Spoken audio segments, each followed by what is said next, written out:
With Joe Pasillo and Joe Rossinello, and once more, let us go into the breach. Joe, I dig Kid Rock. I have to admit, in my life, I went to a Kid Rock concert. It's got to be about 18 years ago. All right, a lot of energy. This guy, I will say, it was at the Garden State Arts Center. He's got a lot of energy. He's very conservative. He's got a lot to say. He's MAGA. I know that's a pejorative for the left. But if you called me MAGA, I'm going to say, yeah, so what? That's right. I'm voting for Donald Trump. But here's the thing. I want to play this clip. This should be the response of every American who ever spent $1 of their hard-earned money on any Anheuser-Busch product.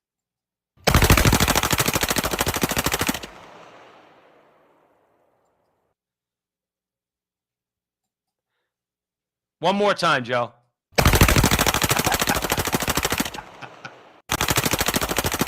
You gotta love it. And you know what? Here's the thing too, and I have a personal gripe here, okay, with Bud Light. In other words, their stock went down. Now I'm not going to be a conspiracy theorist, okay? Their stock was about 63 when the whole Dylan Mulvaney thing happened.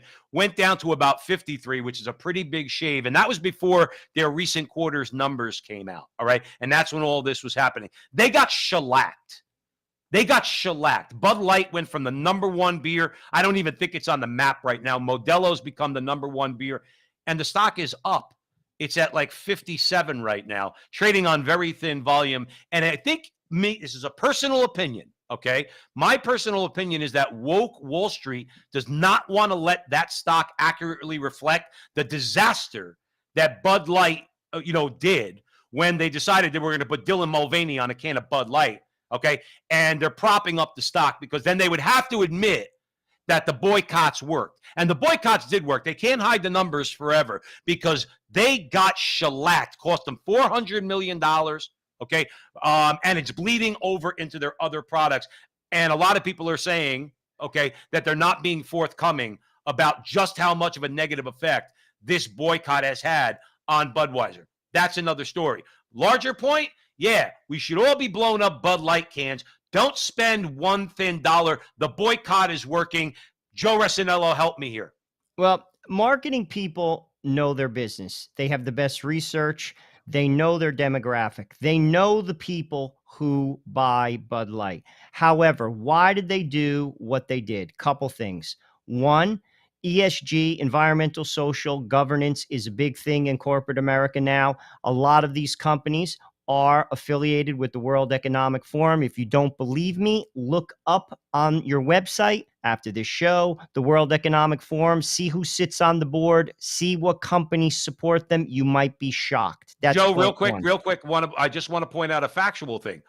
Anheuser-Busch is no longer an American company, by the way. InBev. No. What I mean is, aside from this, they are owned by AB InBev, okay, which is a Brussels-based, a European-based company, and their stock trades on the Brussels exchange as well as the New York Stock Exchange. They're not even an American company anymore. Go, Joe.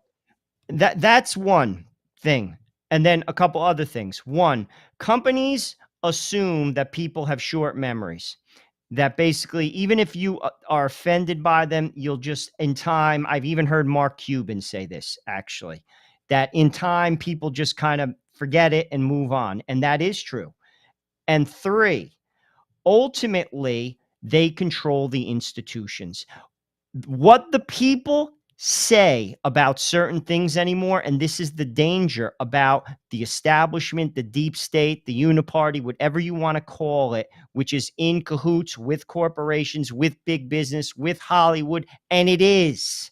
The Republicans are part of it too, the Rhino Republicans, and it is.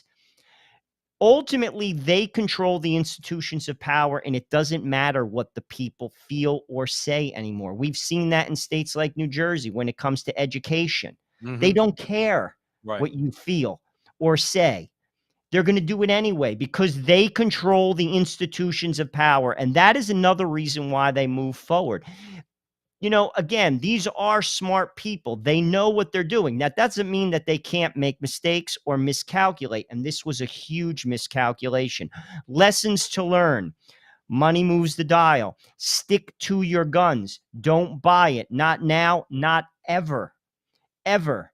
Right. It's like in Canada with Tim Hortons. They have a camp for kids. They made kids get vaccinated. Kids, Mm. less than 1%. It's actually less than point zero. It's like 0.003% of kids died from COVID. Why did they have to take the vaccine? One could say maybe it was the pharmaceutical industry that was pushing certain politicians to do it. One could say it was about control. We can go on and on and on and on. What I'm saying is, remember what they did to you and don't spend your hard earned money there ever again. And Right. that is how what regular people can do to move the dial. I say that even within the Catholic Church. If bishops don't do what they're supposed to do in terms of what the teaching is, I don't give you money. I can't control you and I can't make you do anything, but I can control my checkbook and I will not give you a red cent. Right. Not a red cent. And that goes for any product, that goes for any politician. That's what I can do. And when people start doing that, Joe Pasillo, I'm going to tell you right now, all this woke stuff gets thrown right out the window. No, right. And the thing is this, I know Mark Cuban's wrong. And all the conservatives who don't want to see anything happen to the stock market, heaven forbid, okay, they're wrong. They're trying to dissuade people from boycotting. No, boycotts work. Boycotts work. And when all the crap hits the fan about last quarter's numbers, when Bud can't hide this disaster anymore, and they have to make it public, because there was a couple things. Joe, you're in compliance. You know these terms. Many of the people out there know these terms, like gap reporting, non-gap reporting, generally accepted accounting principles. They reported, I believe, for the first time in their history, non-generally accounting, principles. All these different things that, again, this is just what I hear. When all the crap hits the fan, I think you're going to see just how effective boycotts are. I agree. I That's what I think it's the believe. way to go. And frankly, that's what people have to do. They have to do that because ultimately that's what we can do. Listen, you can't control certain things in life. Let's be honest. That's part of being an adult. I can't control the weather. I can't control what other people do. I can control what I can do. And frankly, I am not going to support people that hate me. I'm simply not. And who don't support my values or who fight against what I'm trying to teach to my family and my children. I'm not going to give you money. And frankly, that's what people need to do. Well, great place to end it. Thanks for joining us here at the Frontline with Joe and Joe. Joe Pasillo and Joe Rossinello, please share this video, like, subscribe, do all that fun stuff, help us out, and stick around for more great content. Securing your data privacy is more important than ever. Start your free privacy scan and see how much of your data is being sold on the internet. Offering data breach monitoring, bulk data removal, and agency protection, DataSeal.io is the best and most affordable way to secure your data from ending up in the wrong hands. Remove your data today from the internet with DataSeal.io. That's DataSeal.io.